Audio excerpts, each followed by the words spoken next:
In the winter of 1943, deep within the electrified fences of Auschwitz-Birkenau, a Polish midwife named Stanisława Leszczyńska stood in a wooden barrack that reeked of death, staring at something the Nazis never expected anyone to protect. A newborn baby, still covered in afterbirth, crying in the frozen air. Around her, pregnant women lay on planks of rotting wood, their bodies ravaged by starvation, their bellies swollen in grotesque contrast to their skeletal frames. The SS had a simple protocol for Jewish babies born in the camp: drown them in a bucket or let them freeze to death in the snow. But this 50-year-old Catholic midwife, prisoner number 41,865, had just made a decision that would define the next 2 years of her life and defy one of history's most sadistic monsters. She would deliver every single baby that entered her barracks, and she would make sure that not a single mother died on her watch, even if it meant staring down Dr. Josef Mengele himself. This is not a story you learned in school. This is not a tale that made it into the major Holocaust documentaries. Stanisława Leszczyńska delivered roughly 3,000 babies in the mud, filth, and darkness of Auschwitz, and her record remains one of the most astonishing medical achievements in human history, not because of the technology she had, but because of what she did without it. No clean water, no painkillers, no anesthesia, no sterile instruments, no heat.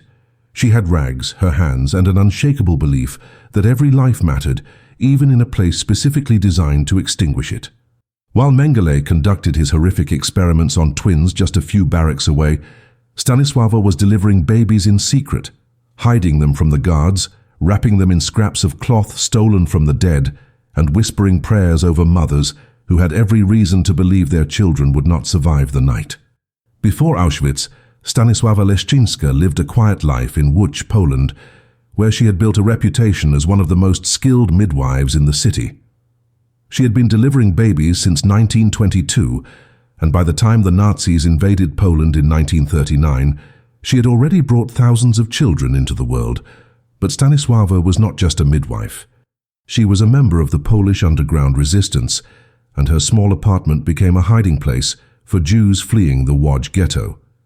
She forged documents, smuggled food, and provided medical care to those the Nazis had marked for death. In April of 1943, the Gestapo kicked down her door, arrested her along with her daughter, and threw them both into a cattle car bound for Auschwitz. She was 50 years old, and she had no idea that the Nazis were about to give her the most impossible job in the world. When Stanisława arrived at Birkenau, the women's section of Auschwitz, she was assigned to Block 24, the maternity barracks. The term maternity was a cruel joke. It was a lightless, freezing shed where pregnant women were left to give birth on bare wooden planks, surrounded by rats, lice, and the constant stench of human waste. There were no beds, no blankets, no medical supplies. The camp doctors visited only to record deaths or to seize babies for Mengele's experiments. Most infants born in Auschwitz died within hours, either from exposure, starvation, or deliberate murder by the guards. The mothers, already weakened by forced labor and near-starvation rations, often died from infection or hemorrhaging. Stanisława took one look at the conditions and understood exactly what the Nazis wanted. They wanted every pregnancy in Auschwitz to end in death. But Stanisława Leszczyńska had spent 2 decades catching babies in the poorest neighborhoods of Poland, in homes without electricity, in rural villages without doctors, in situations where the only tools she had were her hands and her experience. She had seen women give birth in barns, in basements, in the middle of winter with no heat. She knew how to improvise, how to read a labor, how to turn a breech baby with nothing but her fingertips, and how to stop bleeding with pressure and prayer when there were no drugs to help. And now, standing in the heart of the Nazi death machine, she made a silent vow. No matter how many babies were born in her barracks, no matter how impossible the conditions, she would not let a single mother die in childbirth. Not one. The Nazis had designed Auschwitz to be the end of the Jewish people, a factory of extinction, where every system, every rule, every brick was built to kill. But in Block 24, in the darkness and the cold, Stanisława Leszczyńska was about to prove that even in hell, life could be protected. Even in a place where hope was a crime, A 50-year-old Polish grandmother with nothing but her faith and her skill would become the most dangerous kind of rebel, the kind who refuses to let evil win, one birth at a time. Auschwitz-Birkenau in 1943 was not just a concentration camp. It was an industrial complex of death, a machine calibrated to extinguish human life with ruthless efficiency. Over 1 million people would die there, most of them Jews, gassed within hours of arriving on the railway platform that split the camp in two. The chimneys of the crematoria burned day and night, and the air was thick with the smell of burning flesh. Prisoners were worked to death in forced labor details, starved on rations of watery soup and moldy bread, and subjected to medical experiments that treated human beings like laboratory animals. The average life expectancy for a Jewish woman in Birkenau was 3 months. For pregnant women, it was even shorter. The SS considered pregnancy a waste of resources, and any woman who arrived visibly pregnant was sent directly to the gas chambers. But some women hid their pregnancies, binding their bellies, starving themselves to avoid detection, hoping against hope that they might somehow survive long enough to hold their babies. When Stanisława Leszczyńska was assigned to Block 24, she quickly realized that the maternity barracks was not a place of mercy. It was a place where the Nazis could maintain the fiction of order while ensuring that every Jewish child born in Auschwitz would die. The block was overseen by SS doctors who had no interest in saving lives. Their job was to document the deaths, to record the numbers, and to make sure that no Jewish infant ever left the camp alive. The conditions were designed to kill. The wooden planks where women labored were crawling with lice and bedbugs. There was no running water, no soap, no disinfectant. The only light came from a few dim bulbs that barely pushed back the darkness. The temperature inside the barracks in winter dropped below freezing, and in summer the heat was suffocating. Women gave birth lying in their own filth, surrounded by the dying and the dead, with nothing to comfort them but the presence of other prisoners who were too weak to help. Stanisława understood immediately that if she was going to save anyone, she would have to reinvent the entire practice of midwifery. Everything she had learned in 2 decades of delivering babies in homes and hospitals was useless here. There were no forceps, no scalpels, no clamps to tie off umbilical cords. She had to cut cords with sharpened pieces of wood or shards of glass smuggled from broken windows. She had no thread to stitch tears or repair hemorrhages, so she improvised with strands pulled from stolen blankets. She had no clean water to wash her hands or the newborns, so she used melted snow when she could find it, or simply wiped her hands on rags that had already been used 100 times. She had no way to warm the babies, so she taught the mothers to hold them skin to skin, tucking the infants inside their prison uniforms, using body heat as the only incubator available. But the greatest challenge was not the lack of supplies. It was the lack of food. Pregnant women in Auschwitz received the same starvation rations as everyone else: a piece of bread, a bowl of soup made from rotten vegetables, sometimes a tiny sliver of margarine. Their bodies were consuming themselves to keep the pregnancies going, and by the time labor began, most of them were so weak they could barely push. Stanisława had seen women die in childbirth from simple exhaustion, their hearts giving out because they had no strength left. She began stealing food whenever she could, trading her own rations, begging other prisoners to share anything they had. She would slip extra bread to women in labor, whispering to them to eat, to stay strong, to fight for 1 more hour. She knew that if a mother died, the baby would die too, and she had made a promise: not one mother would die on her watch. And then there was Mengele, Dr. Josef Mengele, the angel of death, the SS physician who prowled the camp looking for twins, dwarfs, and anyone with unusual physical traits to use in his experiments. Mengele had a particular interest in the maternity barracks because it gave him access to newborns, and newborns were perfect subjects for his research into genetics and heredity. He would arrive unannounced, his polished boots echoing on the wooden floor, and demand to see the latest births. Stanisława quickly learned that every baby she delivered was in danger, not just from the cold and the hunger, but from the man in the white coat who smiled as he selected which infants would be taken away for dissection. She had walked into Auschwitz as a midwife. She was about to become something much more dangerous, a protector of life in a place where life was forbidden. The first time Stanisława Leszczyńska, locked eyes with Josef Mengele. She understood that she was facing a man who saw babies not as miracles, but as raw material.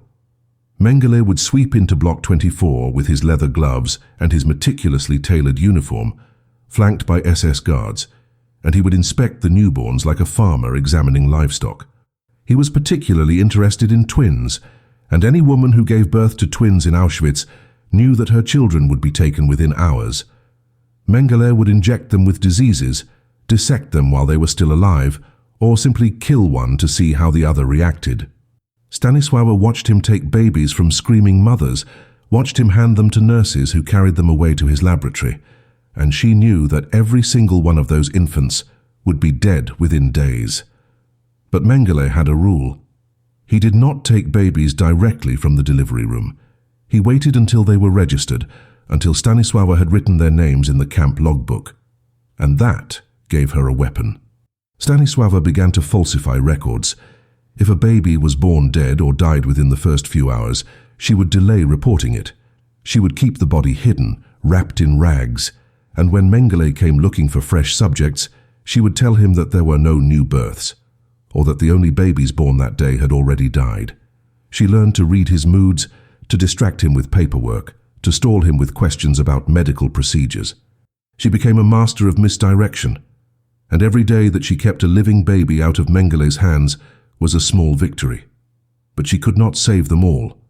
Some mothers were so desperate to protect their children that they begged Stanisława to kill the babies herself, to spare them from the experiments. She refused every time. She had not come to Auschwitz to take lives. She had come to save them, and she would save as many as she possibly could, even if it meant lying to the angel of death. The physical act of delivering babies in Block 24 was a battle against impossible odds. Stanisława had no way to predict complications, no way to perform a cesarean section if a baby was stuck, no way to save a mother who began to hemorrhage. She relied entirely on her hands, her experience, and her ability to feel what was happening inside the birth canal. She would spend hours with a woman in labor, massaging her abdomen, guiding the baby's position, whispering instructions in Polish, Yiddish, or German, depending on who the mother was. She delivered babies in bridge position, babies with the umbilical cord wrapped around their necks, babies so premature they could fit in the palm of her hand. And somehow, impossibly, she kept the mothers alive.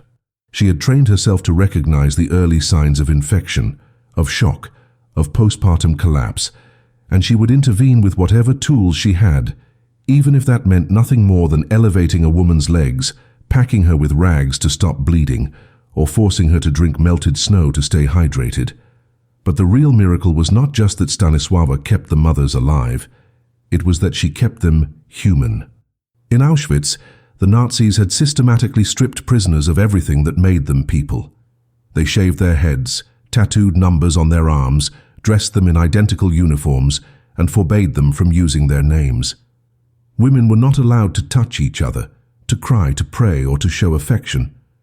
But in Block 24, Stanisława created a space where women could still be mothers. She would hold their hands during labor, wipe their foreheads, whisper prayers over them, and celebrate every birth as if it were a triumph. She would wrap the newborns in stolen scraps of cloth, present them to their mothers with as much dignity as she could muster, and give the mothers a few precious moments to hold their children before the reality of Auschwitz closed in again.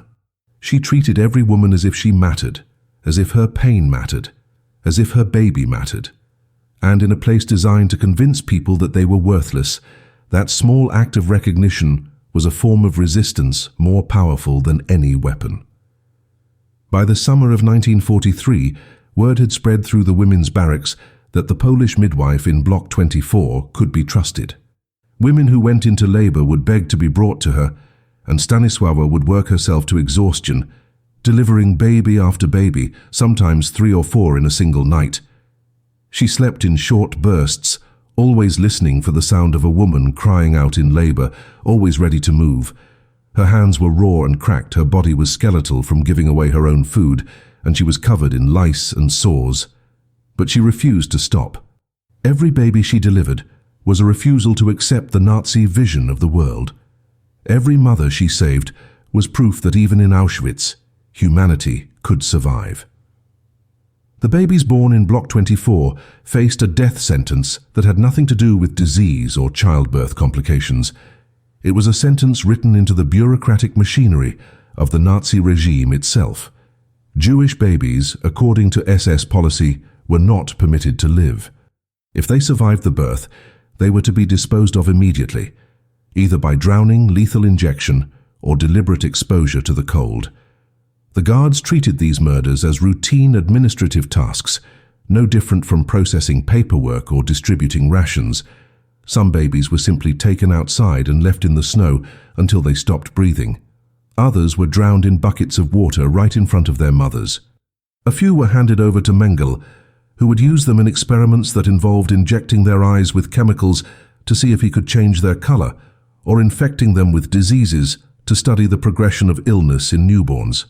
Stanisława watched this systematic extermination unfold around her, and she made a decision that would define her entire time in Auschwitz. She would document every single birth, every single name, every single life, so that even if the babies died, they would not be erased from history. She kept a secret record, hidden beneath the floorboards of Block 24, where she wrote down the names of every child she delivered, the names of their mothers, and the dates of their births. This was an act of extraordinary courage, because if the SS had discovered her record-keeping, she would have been executed immediately. But Stanisława understood something that the Nazis did not. That memory is a form of resistance, that bearing witness is a form of defiance, and that every name she wrote down was a refusal to let the Holocaust erase these children from existence. She also began secretly baptizing babies, a practice that gave her immense spiritual comfort, even though many of the mothers were Jewish and had no interest in Christian rituals. Stanisława believed that every soul deserved to be recognized by God, and in her mind, the act of baptism was a way of affirming that these babies were human beings, not the subhuman creatures the Nazis claimed them to be. But there was one category of babies that the Nazis did allow to survive, at least temporarily: the children of non-Jewish prisoners. Polish political prisoners, Romani women and other non-Jewish inmates were permitted to keep their babies, though the conditions ensured that most of them would die anyway. These infants received no additional food, no medical care, and no protection from the cold. They were essentially sentenced to slow death by neglect. Stanisława fought for these babies with the same ferocity she brought to every delivery. She would beg other prisoners for scraps of cloth to use as diapers, steal bits of paper to wrap around the babies for insulation, and teach mothers how to nurse, even when their bodies were so starved that they produced almost no milk. She showed them how to stimulate milk production by putting the baby to the breast every hour, how to keep the infant warm by tucking it inside their uniform against their skin, and how to recognize the signs of starvation so they could act before it was too late. The survival rate for babies in Auschwitz was almost zero, but Stanisława began to see small victories. A baby born in October would still be alive in November. A mother who should have died from blood loss would stabilize after hours of Stanisława applying pressure with her bare hands. A premature infant who weighed less than 4 pounds would somehow cling to life, nursed around the clock by a mother who refused to give up. These victories were fragile and rare, but they mattered. Every baby that survived another day was a triumph against the machinery of genocide. Every mother who walked out of Block 24 alive was a crack in the Nazi illusion of total control. And Stanisława, exhausted and skeletal, began to realize that she was not just delivering babies. She was waging a war, a quiet, invisible war fought with bloody rags and whispered prayers, and the battlefield was the human body itself. The Nazis noticed. SS guards began to watch Stanisława more closely, suspicious of her success rate. How was this old Polish woman managing to keep mothers alive when the official policy was to let them die? Why were there fewer stillbirths in her barracks than in the others? Mengele himself began to visit more frequently, questioning her methods, demanding to know what she was doing differently.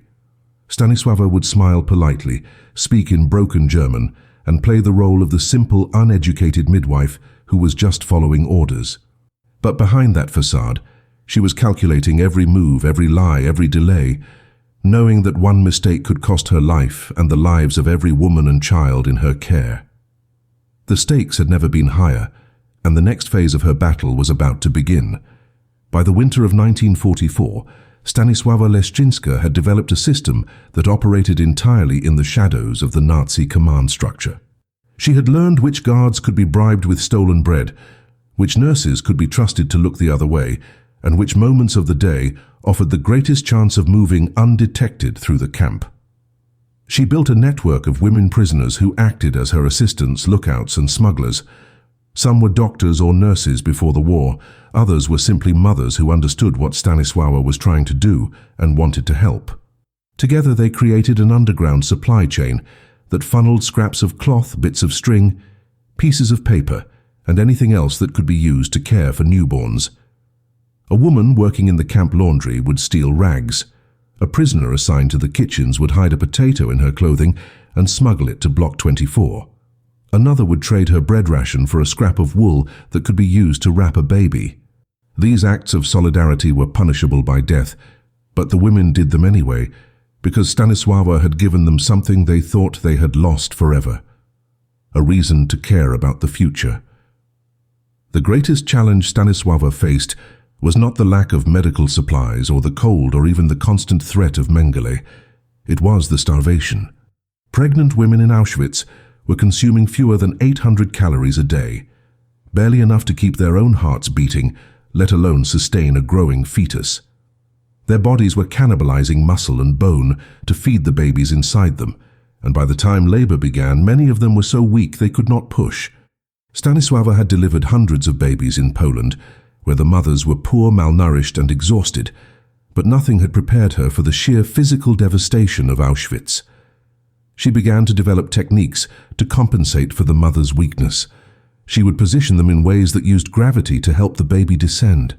She would apply pressure to their abdomens to simulate contractions when their muscles were too exhausted to function. She would talk them through the pain, coaching them to conserve their strength, to push only when absolutely necessary, to breathe in ways that maximized oxygen to the baby. And when a mother finally delivered, Stanisława would immediately check for signs of postpartum hemorrhage, because a woman who had no reserves of strength could bleed to death in minutes. The babies themselves were born into conditions that defied survival. Most weighed less than 5 pounds, their bodies so underdeveloped that their skin was translucent.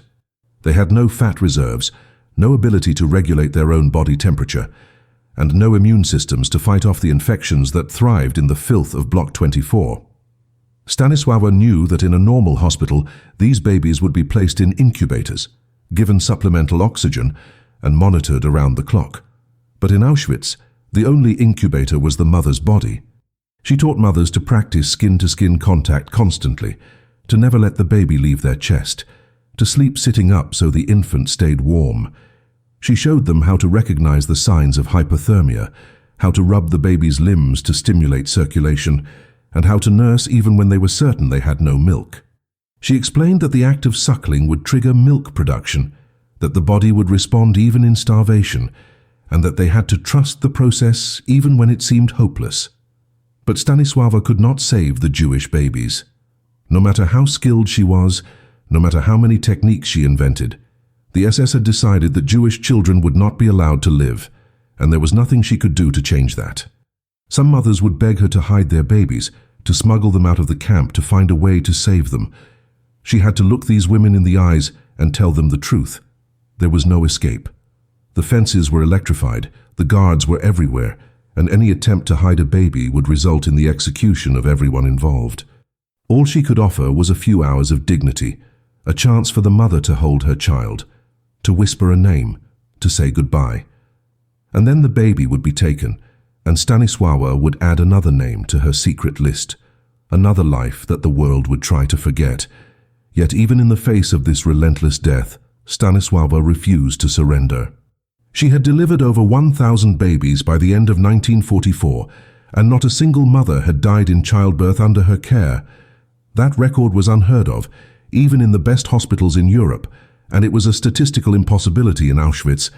The SS could not explain it. Mengele could not explain it. But Stanisława knew exactly why. because she had decided that every mother mattered, that every birth mattered, and that even if the Nazis controlled everything else in the camp, they would not control the moment of birth. That moment belonged to her, and she would defend it with everything she had. The turning point in Stanisława's battle came not from a single heroic act, but from a slow, grinding accumulation of small refusals that began to destabilize the Nazi system of control in Block 24. The SS had designed the maternity barracks to be a place of despair where women would internalize the message that their pregnancies were shameful, their bodies were worthless, and their babies were doomed. But Stanisława was systematically dismantling that narrative, one delivery at a time. She began to insist on rituals that the Nazis had forbidden. When a baby was born, she would announce the birth out loud, speaking the mother's name and the baby's weight as if she were in a normal hospital. She would congratulate the mother, tell her she had done well, and present the infant with as much ceremony as she could manage in a freezing barracks filled with dying women. These small acts of recognition transformed the psychological landscape of Block 24. Women who had been told they were animals began to remember they were human. Mothers who had been prepared to give up began to fight. Stanisława also understood that her greatest weapon was not secrecy but visibility. The Nazis wanted the suffering in Block 24 to remain hidden, a silent atrocity that happened behind closed doors. But Stanisława made sure that every guard, every SS officer, and every camp administrator knew exactly what was happening. When Mengele came to inspect the barracks, she would walk him through the conditions, pointing out the lack of water, the absence of heating, the rotting wood planks where women labored. She would ask him, in her broken German, why there were no blankets for the babies, why there was no soap to wash the blood, why the mothers were given the same starvation rations as the laborers in the fields. She knew he would not answer, knew he did not care, but she asked anyway because she wanted him to see that she saw.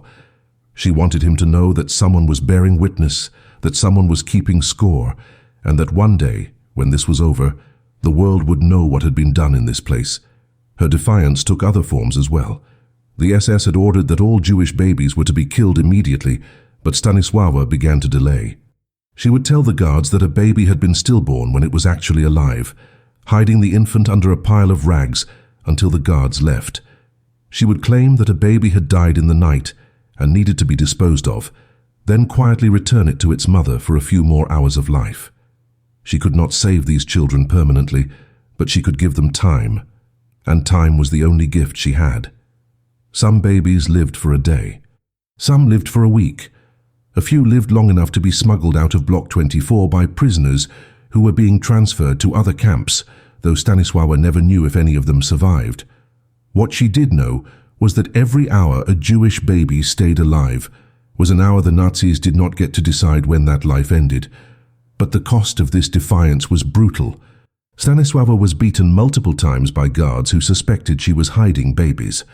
She was interrogated by SS officers who demanded to know why her records did not match the number of bodies being removed from Block 24. She was placed in solitary confinement for 3 days after a guard discovered her secret baptismal records, and she emerged from that cell half dead from cold and starvation. Her daughter, who had been arrested with her and was imprisoned in another section of Auschwitz, was periodically punished as a way to pressure Stanisława into compliance. The Nazis would beat her daughter, then send word to Stanisława that the beatings would continue unless she stopped interfering with the extermination of Jewish infants. Stanisława never stopped. By the spring of 1945, as Soviet forces closed in on Auschwitz and the Nazi regime began to collapse, Stanisława had delivered nearly 3,000 babies. The exact number would never be known because many of her records were destroyed, either by the SS or in the chaos of the camp's liberation. But the number that mattered most to Stanisława was not the number of babies born. It was the number of mothers lost. According to her own meticulous accounting, hidden in scraps of paper and burned into her memory, she had not lost a single mother to childbirth in nearly 2 years. Not one woman had died from hemorrhage, infection, or complications while under her care. In the most lethal environment ever created by human beings, in a place where death was policy and suffering was architecture, a 52-year-old Polish midwife with no equipment and no support had achieved a perfect record, and she had done it while staring down the angel of death himself. The final confrontation between Stanisława Leszczyńska and Josef Mengele came in the winter of 1945, just weeks before the Soviet army would reach the gates of Auschwitz. Mengele had become increasingly frustrated with Stanisława's ability to interfere with his work, and he began to suspect that she was deliberately hiding information from him. He arrived at Block 24 one frozen morning with a new order. From now on, every baby born in the barracks would be brought to him immediately before Stanisława had a chance to baptize it, name it, or hand it to its mother. He wanted access to the infants while they were still covered in blood, still attached to their umbilical cords, because that was when they were most useful for his experiments. He wanted to measure their reflexes in the first seconds of life, inject them with serums while their immune systems were still forming, and dissect them before their organs had fully developed. Stanisława listened to his orders, nodded politely, and then, the moment he left, made the decision that would cement her legacy. She would lie to his face every single day for as long as it took. So over the next 3 weeks, Stanisława orchestrated an elaborate deception. When a Jewish baby was born, she would immediately wrap it in rags and hide it beneath the wooden planks or under the bodies of women who had already died. She would then report to Mengele that there had been no live births that day, only stillbirths or babies who had died within minutes. She kept a false logbook that she showed to the SS, filled with fabricated deaths and invented complications, while her real records remained hidden in a tin box buried beneath the barracks floor. She recruited other prisoners to help maintain the charade, training them to act grief-stricken when Mengele arrived, to wail and cry as if they had just lost their babies, to create a theater of death convincing enough to satisfy the angel of death himself. It was a gamble that could have cost her life and the lives of every woman in Block 24, but Stanisława believed that even a few days of life were worth the risk. Mengele grew suspicious. He began making unannounced visits, arriving in the middle of the night, barging into the barracks during labor, demanding to see the delivery room immediately. But Stanisława was always ready. She had developed a network of lookouts who would signal when Mengele was approaching, giving her just enough time to hide the living babies and arrange the dead ones in positions that suggested natural death. She would meet Mengele at the door, her hands covered in blood, her face exhausted, and she would lead him through the barracks while quietly kicking rags over the places where babies were hidden.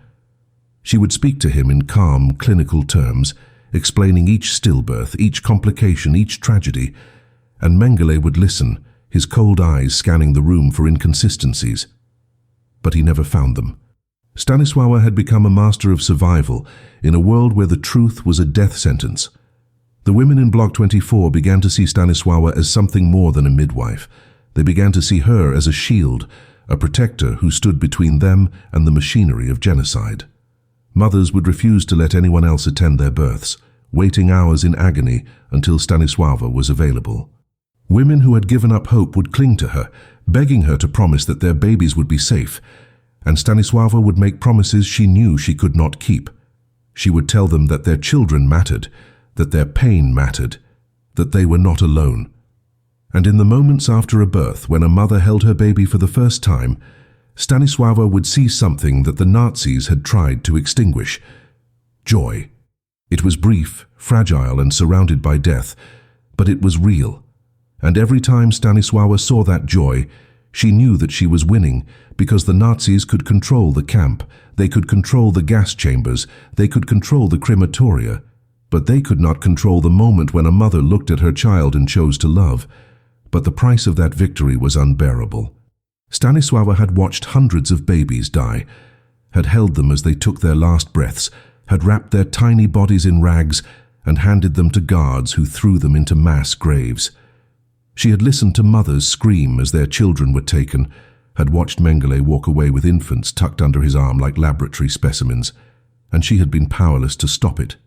The weight of that failure was crushing, and there were nights when Stanisława would sit alone in the darkness of Block 24, surrounded by the smell of blood and death, and wonder if she was doing enough, if she was saving anyone, if any of this mattered.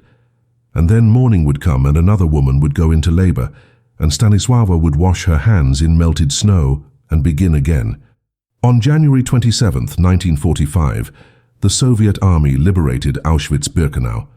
The SS had fled days earlier, destroying records and setting fire to buildings in a desperate attempt to hide the evidence of what they had done. When the Soviet soldiers entered Block 24, they found Stanisława Leszczyńska surrounded by skeletal women and a handful of newborns wrapped in filthy rags. The soldiers had seen horrors throughout the war, had walked through villages burned to the ground and cities reduced to rubble, but nothing had prepared them for what they found in Auschwitz. They stood in the doorway of the maternity barracks, staring at the wooden planks stained black with blood, at the women too weak to stand, at the babies who weighed less than 3 pounds and had skin so thin you could see their veins. One soldier asked Stanisława in broken Polish how many women had died in childbirth in this place. She looked him in the eye and said, "None, not one." He did not believe her. No one believed her. It was statistically impossible, medically impossible, that a midwife working without supplies, without food, without heat, could deliver thousands of babies and not lose a single mother. But Stanisława had the records to prove it. In the weeks after liberation, as survivors were processed and the world began to learn the full scale of the Holocaust, Stanisława's story started to spread. Journalists came to interview her, doctors came to study her methods, and Holocaust researchers came to verify her claims. They examined her hidden records, cross-referenced them with testimonies from other survivors, and confirmed what seemed impossible. Stanisława Leszczyńska had indeed delivered approximately 3,000 babies in Auschwitz, and her maternal mortality rate was 0. No mother had died from complications during labor or delivery under her care. Some had died later from starvation, disease, or execution, but none had died from the act of giving birth. It was a medical miracle, achieved not through technology or resources, but through skill, determination, and an absolute refusal to accept the Nazi definition of what was possible. But the babies told a different story. Of the 3,000 infants Stanisława delivered, only a few hundred survived the war. The Jewish babies, almost without exception, were murdered within days or weeks of birth. The non-Jewish babies fared slightly better, but most died from starvation, cold, or disease before the camp was liberated. Stanisława carried the weight of those deaths for the rest of her life. She would later say in interviews that she could still hear the cries of the babies who had been taken from their mothers, could still see the faces of the women who had begged her to save their children, could still feel the tiny bodies going cold in her hands. She had saved the mothers, but she had not been able to save the children, and that failure haunted her. She returned to Poland after the war, resumed her work as a midwife, and rarely spoke about Auschwitz. When people asked her how she had survived, she would say only that she had done her duty, that any midwife would have done the same. But the women who had been in Block 24 knew better. They knew that Stanisława had not just done her duty, she had waged a war. The Polish government recognized Stanisława's heroism in 1970, awarding her the Righteous Among the Nations Medal from Yad Vashem, the highest honor given to non-Jews who saved Jewish lives during the Holocaust. She was also awarded the Cross of Auschwitz and multiple other honors, but Stanisława remained humble, insisting that she had simply been doing her job. She continued to work as a midwife in Łódź until she was 70 years old, delivering babies in the same quiet, competent manner that had saved so many lives in the death camp. She never asked for recognition, never sought fame, and never claimed to be a hero. She saw herself as a midwife, nothing more, and she believed that the act of bringing life into the world was its own reward, its own form of resistance, its own answer to the forces of death. Stanisława Leszczyńska died in 1974 at the age of 78, surrounded by her family in the same city where she had begun her career as a midwife more than 50 years earlier. Her funeral was attended by hundreds of people, many of them women who had given birth in Auschwitz and had survived because of her skill and courage. They came to say goodbye to the woman who had refused to let them become statistics, who had treated them with dignity when the world had decided they had none, and who had given them the one thing the Nazis could never take away: the knowledge that their pain mattered, their children mattered, and their lives mattered. Stanisława was buried in a modest grave, and for decades her story remained largely unknown outside of Poland. But the women who had been in Block 24 never forgot. For decades after the war, Stanisława Leszczyńska's story was buried beneath the larger narrative of the Holocaust. The world knew about the gas chambers, the crematoria, the medical experiments, and the 6 million Jews who were murdered. But the story of a Polish Catholic midwife who had delivered 3,000 babies in the mud and filth of Auschwitz did not fit neatly into the historical record. It was too specific, too unusual, too focused on a single woman's quiet act of defiance rather than the grand movements of armies and nations. Historians overlooked her, textbooks ignored her, and documentaries passed her by. The few survivors who tried to tell her story were often dismissed or doubted, because the claim that a midwife had maintained a 0% maternal mortality rate in Auschwitz seemed too incredible to be true. It was only in the 1990s, when a new generation of Holocaust researchers began combing through survivor testimonies and hidden records, that Stanisława's story began to emerge from the shadows. What they discovered was astonishing. Testimony after testimony confirmed the same details: the wooden planks, the lack of supplies, the presence of Mengele, and the single Polish woman who had delivered baby after baby without losing a single mother. Researchers found fragments of Stanisława's hidden records, scraps of paper with names and dates scrawled in fading ink, buried in archives across Poland and Israel. They interviewed survivors who had been children in Auschwitz, adults who had been born in Block 24 and somehow survived the war. These survivors spoke of a woman with rough hands and a soft voice, who had whispered prayers over them, who had wrapped them in stolen rags, who had handed them to their mothers and said in Polish or Yiddish or German that they were beautiful, that they mattered, that they were loved. And slowly, the full scope of Stanisława's achievement began to come into focus. The medical community was particularly stunned. Obstetricians and historians of medicine began to analyze Stanisława's methods, trying to understand how she had accomplished what should have been impossible. They studied the conditions in Auschwitz, the malnutrition rates, the infection rates, the lack of sanitation, and they concluded that even in a modern hospital with trained staff and full supplies, a 0% maternal mortality rate over 2 years would be extraordinary. To achieve that in Auschwitz was beyond comprehension. Some doctors theorized that Stanisława must have had access to hidden supplies, or that she had been exaggerating her numbers. But the testimonies were too consistent, too detailed, too specific. Stanisława had done exactly what she claimed. She had kept every mother alive through sheer skill, improvisation, and an unshakable commitment to the principle that no woman should die bringing life into the world, not even in hell. But the most important discovery was not about Stanisława's medical skill. It was about what her presence had meant to the women in Block 24. In a place designed to strip people of their humanity, Stanisława had created a space where women were still treated as human beings.